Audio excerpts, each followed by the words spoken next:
جو دیندار نہیں ہے ان کی تو بات ہی نہیں کر رہا نا، ان کی نظر میں تو عدت ودت کی کوئی 2 ٹکے کی حیثیت ہی نہیں ہے، وہ تو اس کو تقیانوسی حکام سمجھتی ہیں۔ لیکن جو دیندار ہیں وہ بھی بھائی، وہ ڈیتھ ہوئی، شوہر کا چہرہ دیکھنے کے لیے جا رہی ہیں اسپتال، پھر وہ فلانے کے کام سے جانا ہے تو آج فلانے کے کام سے جانا ہے، تو آج یوں کرنا ہے، آج یہ کرنا ہے، یہ فلانے پورشن میں چلی جاتی ہوں، ماموں کے گھر جا کے عدت گزار لیتی ہوں۔ بھائی اللہ تعالیٰ نے جو عدت کے احکام دیے ہیں، شوہر کی ڈیتھ ہوتے ہی عورت کی عدت بولو شروع، اور عدت میں 2 کام لازمی ہیں، گھر سے نہیں نکلنا ہے، زینت اختیار نہیں کرنی۔ اب اس میں لوگ ہمیں تنگ کرتے ہیں، یار وہ چہرہ دیکھنے جانا چاہتی ہے ہاسپٹل میں، بھائی شوہر کو گھر لے آؤ، اگر بیوی نے اپنے شوہر کو دیکھنا ہے میت کو گھر لے آؤ، عورت نہیں روڈ پہ آ سکتی، جنازے کی چارپائی کے پیچھے پیچھے جا رہی ہوتی ہے گھر سے باہر نکل کے، پھر اللہ کو غضب آئے گا۔ جب میں نے ایک آرڈر دے دیا ہے اس کو ہلکا کیوں لے رہے ہو؟ عیادت کے لیے نہیں جا سکتی وہ، سمجھ رہے ہیں کہ بھئی فلاں بیمار ہے تو چلو میں عیادت کے لیے چلی جاؤں، فلاں کی ڈیتھ ہو گئی چلو میں تعزیت کے لیے، حج ختم ہو جاتا ہے اس سے۔ حج کی کتنے مسئلے آتے ہیں، عورت نے حج کی درخواست دی ہوئی ہے، نام آ گیا، حج پہ جانے کی تیاری ہو گئی، شوہر کا انتقال ہو گیا، اب جس دن جانا ہے 4 مہینے تو ہو جائیں گے، 10 دن رہ جائیں گے، تو ہم کہتے ہیں بھائی 10 دن کیا، 1 گھنٹہ بھی رہ گیا ہونا 4 مہینے 10 دن ہونے میں، آپ کو 1 گھنٹہ پہلے بھی نکلنے کی اجازت نہیں، بے شک حج ضائع ہو جائے کوئی بات نہیں، حج کینسل ہو جائے، کیونکہ حج کی فرضیت پہ عدت مقدم ہے، حج اگلے سال بھی ہو سکتا ہے، عدت تھوڑی ہو سکتی ہے۔ تو ہاں یہ اللہ نے آسانی رکھ دی ہے کہ جس عورت کا کوئی کمانے والا نہ ہو، اللہ نے لچک، جہاں شدید ضرورت تھی وہاں اللہ نے خود بخود لچک رکھ دی کہ بھوکے تو نہیں مر سکتے نا، کمانے والا کوئی نہیں ہے تو کمانے کے لیے جا سکتی، مجبوری ہے وہی کمانا۔ اس میں فقہاء نے بیان کیا دن دن میں جائے بغیر زینت اختیار کیے، اور دن دن میں واپس آ جائے، اور صرف کمانے کی حد تک باہر نکلے، ادھر ادھر نہ جائے۔ اب اس میں خواتین یہ کیوں ایسے کیا، بھائی اللہ کا حکم ہے، اب اس میں آپ کو چون و چرا کی اجازت بولو نہیں، بس آرڈر دے دیا۔ پھر اللہ نے یہ بھی حکم نازل کر دیا کہ اگر عورت پریگننسی میں ہے تو بچہ ہوتے ہی اس کی عدت ختم ہو جائے گی۔ دیکھو ہمارے نبی صلی اللہ علیہ وسلم بھی اللہ کے آرڈر کے سامنے کیسے اپنی عقل نہیں استعمال کرتے تھے۔ ایک صحابیہ کو حمل تھا، ان کے شوہر کی ڈیتھ ہوئی ہے اور ادھر بچہ پیدا ہو گیا، ادھر ڈیتھ ہوئی اور ادھر فوراً ہے۔ اب ان کو خیال ہوا بھائی اتنی جلدی تو عدت پوری نہیں ہوتی، تو کیا کر رہے ہیں، نبی نے سے مسئلہ پوچھا گیا، آپ نے فرمایا ختم۔ جب اللہ نے کہہ دیا وَأُولَاتُ الْأَحْمَالِ أَجَلُهُنَّ أَن يَضَعْنَ حَمْلَهُنَّ، کہ حمل والی عورت کی عدت یہ ہے کہ بچہ جن لے، بچہ جن دیا تو اللہ نے تو نہیں کہا کہ 1 سیکنڈ بعد جنے یا 1 سال کے بعد جنے، اللہ نے یہ کہا ہے اللہ نے قرآن میں۔ ہمارے نبی بھی اللہ کے حکم کو کیسے فالو کرتے تھے نا۔ اگر یہی بچہ پہلے پیدا ہو جاتا، پیدا ہوتے ہی شوہر کی موت ہو جاتی، فقہا بہت باریک مسائل بیان کرتے ہیں، اور آج کل کے اسکالر نا ان کا مذاق اڑاتے ہیں کہ دیکھو یہ اتنی باتوں میں لوگوں کو الجھایا ہوا ہے۔ فقہا نے بیان کیا ہے کہ ادھر بچہ پیدا ہوا، کیونکہ ایسا ممکن ہے، قانون جب لکھا جاتا ہے تو امکان کو بھی لکھا جاتا ہے کہ ابھی آدھا بچہ پیدا ہوا ہے اور شوہر کی ڈیتھ ہو گئی تو کیا ہوگا۔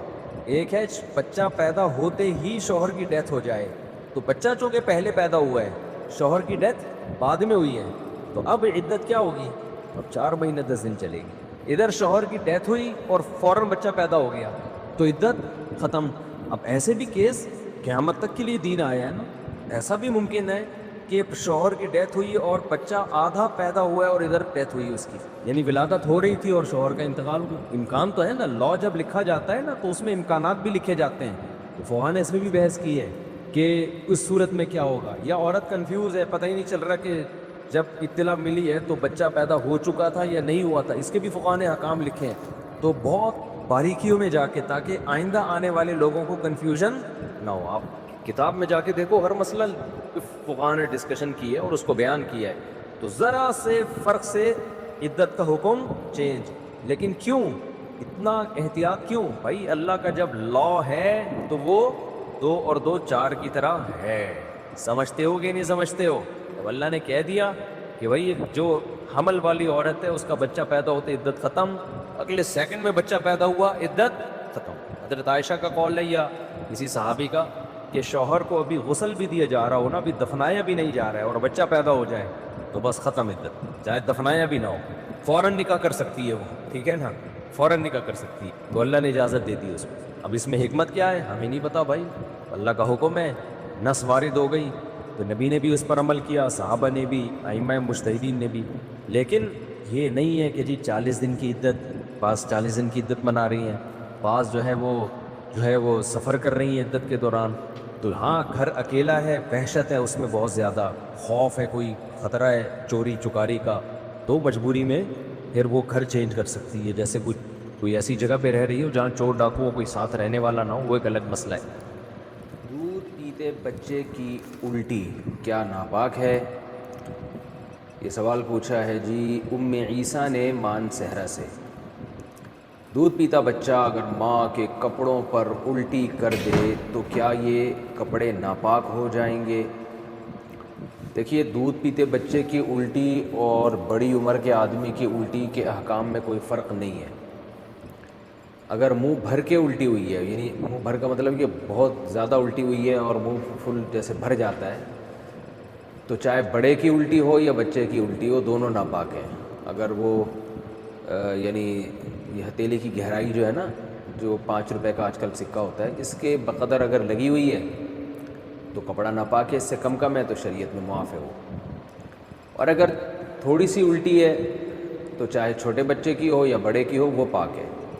اور عام طور پہ بچوں کو الٹی نہیں ہوتی، ابکائی سی آتی ہے. وہ جب دودھ پیتے ہیں تو تھوڑی سی وہ قے کرتے ہیں، وہ الٹی نہیں ہوتی، وہ تو وہی دودھ ہوتا ہے جو اوپر رکھا ہوا ہوتا ہے، وہی ریپیٹ ہو جاتا ہے، تو وہی واپس آ جاتا ہے. تو وہ الٹی نہیں ہے، وہ بالکل پاک ہے، اس میں وہم نہیں کرنا چاہیے. فجر کے بعد سونا کیسا ہے؟ فجر کی نماز کے بعد کیا سونا جائز ہے؟ علی صاحب ملیشیا سے. اسلاف میں بہت سے حضرات ایسے گزرے ہیں جن سے فجر کے بعد سونے کی ممانعت منقول ہے. البتہ قرآن و حدیث میں ایسی کوئی ممانعت نہیں ہے، ایسی کوئی دلیل نہیں ہے جس سے پتہ چلتا ہو کہ فجر کے بعد سونا ناجائز ہے. اسلاف اس کو ناپسند کیا کرتے تھے. اس لیے کیوں ناپسند کرتے تھے؟ اس لیے کہ اسلام نے جو ہمیں احکام دیے اور فطرت نے جو احکام دیے ہیں، اس سے یہ بہرحال پتہ چلتا ہے کہ یہ کوئی سونے کا ٹائم نہیں ہے. دیکھیے، اگر فجر کے بعد اسلام نے ہمیں سلانا ہوتا تو فجر کی نماز میں اٹھاتا کیوں ہمیں اسلام؟ یعنی یہ تو عجیب سی بات ہوئی نا، کسی کو اٹھا کے دوبارہ سلایا جا رہا ہے. تو اسلام نے فجر کی نماز رکھی ہے یہ بتانے کے لیے کہ یہ اٹھنے کا ٹائم ہے. اور فطرت بھی یہی کہتی ہے کہ آپ فجر کے بعد نہ سوئیں. پرندوں کو دیکھ لیں، جانوروں کو دیکھ لیں آپ، کہ پرندے صبح صبح کیسا چہچہانا شروع کر دیتے ہیں. بلکہ مرغا تو تہجد کے وقت سے ہی اذانیں دینا شروع کر دیتا ہے.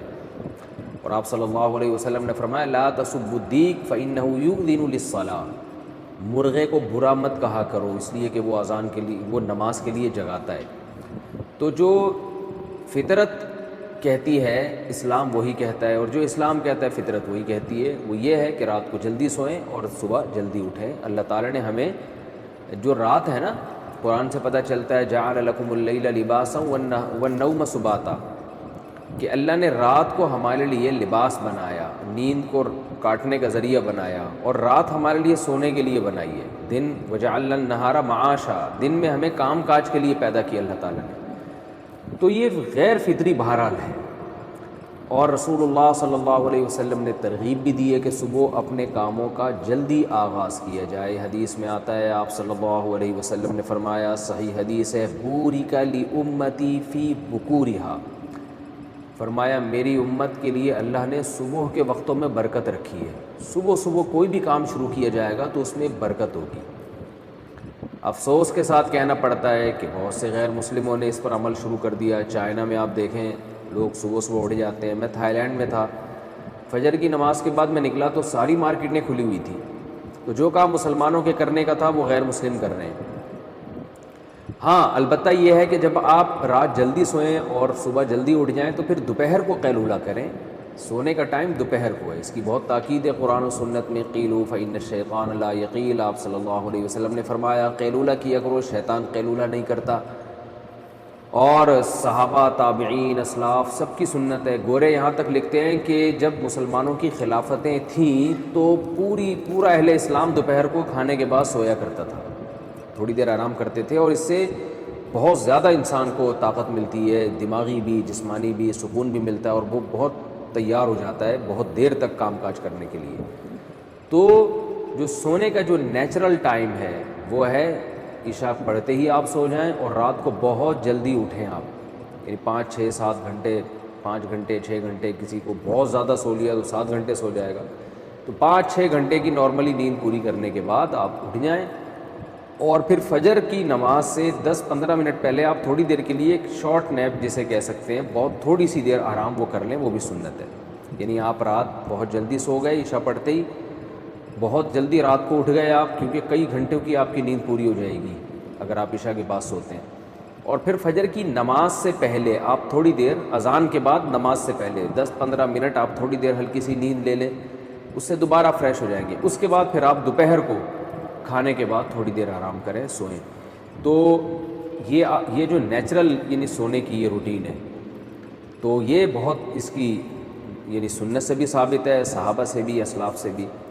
البتہ یہ کوئی فرض واجب نہیں ہے، کیونکہ بعض لوگوں کی روٹین ایسی ہوتی ہے کہ وہ بیچارے رات کو نہیں سو سکتے، ان کے کام نائٹ ڈیوٹی ہے کسی کی، یا کسی کو اسٹڈی کے لیے فرصت ہی اس ٹائم پہ مل رہی ہے، یا اور کوئی ایسا مسئلہ ہے کسی کے ساتھ، تو اس کا کوئی فرض واجب سے تعلق نہیں ہے۔ تو ایسی کنڈیشن میں اگر کسی کی رات کو نیند پوری نہیں ہو سکتی تو فجر کے بعد بھی وہ سو سکتا ہے، کیونکہ نیند پوری نہ کرنا یہ زیادہ نقصان دہ بنسبت اس کے کہ آپ غلط ٹائم پہ سو کے نیند پوری کر لیں، یہ پھر بھی نسبتاً بہتر ہے۔ نیند ہی نہیں ہو پھر تو بہت بڑے نقصانات ہو جائیں گے، تو نیند تو روٹی سے زیادہ ضروری چیز ہے۔